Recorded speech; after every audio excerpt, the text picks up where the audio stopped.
All I can say is that that was one powerful fucking episode of Hunter. I mean, no jokes, no nothing. No, this fucking review, like, as I always do. No, go here in my car. I'm to say this is all. This episode of Hunter was fucking amazing. It was one of the most powerfulest ones that we've had throughout the whole series. And just throughout this entire episode, just spending it with King, like Miriam and Komugi, and when he went there to go see Palm, and the only thing he wanted throughout the whole thing was that, I just want to see Komugi. I don't want to waste my time searching for that end. Please, let me spend my last moments with the woman I love. And I was just like, Palm was breaking down because this is this tyrannical monster that she thought she knew. She's sensing it as well. There's nothing from him. The king was now about to, and like, Palm just couldn't take this. It's like, this guy that was just killing hundreds and millions, it's like, they're showing that he truly, truly loves, like, this woman right now. And it's just like, it was just fucking beautiful throughout the entire episode. And it just made a lot of emotional, like, feelings just come out of it, saying that the king, Miriam, he loved Komugi so much. It's like, Pooh's death, some may say lackluster. It was also a note as well that nobody cared about Poof in the end. I'm not talking as us as anime fans, I'm talking about people in the Hunter series. Like, he tried to be with the king as much as he could. He was like, oh, Miriam-sama, I want to do everything.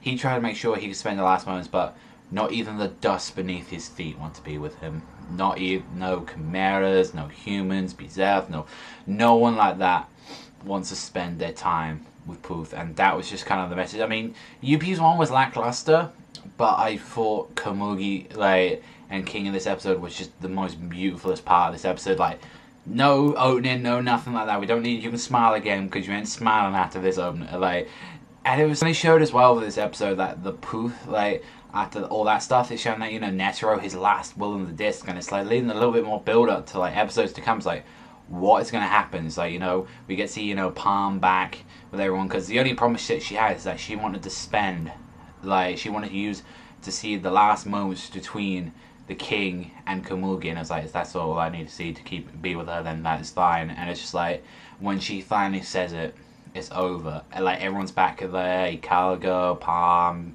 Morlel, you know, like, all of them are there, and just seeing them playing the Gungi, and it was just how overjoyed, like, how overjoyed Komugi was just to be with the king. And it was just like, all the moves that they were playing, and it was just showing that these two, in different circumstances, that these two could have been lovers. These two could have loved each other dearly, and it was shown right at the end of this episode how much one another cared for each other. And it was just like, when the pretty much thing was only at stake, he was like, yo, you're just gonna call me by my name, Miriam. I don't want king, I don't want supreme leader, I don't want none of that stuff.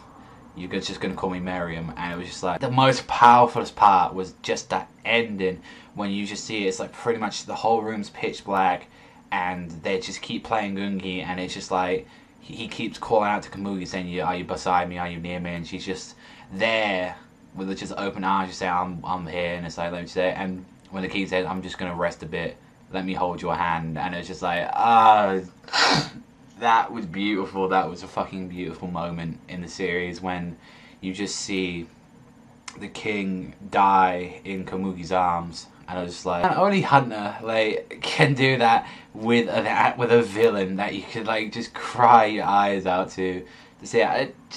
It's amazing. I honestly, an ending to an act that's just so powerful, and it's like, next week we're going to see the conclusion with some other ants as well, you know, what's going to happen to, you know, Wilford and everyone. But people might say, oh, you know, Poof had a lackluster death. I was thinking that, but then it's like, it's more of a message to him. Personally, this episode was one of my favourite we've seen so far. It's a 10 out of 10. No action needed, just raw, like, emotions, feelings, and just showing, regardless if one's a human, one's an ant, doesn't give them the right to, you know, love one another. I thought this was a fucking masterpiece of an episode, and I hope you guys didn't cry like a little bitch like I did throughout the whole episode. I hope you got a lot more sturdiness through your heart like that, because I ain't got. But let me know what you think in the comment section down below. But that's all for me. I was thank you very much for watching as always. Remember, I'll see you guys next time in Strat Lab.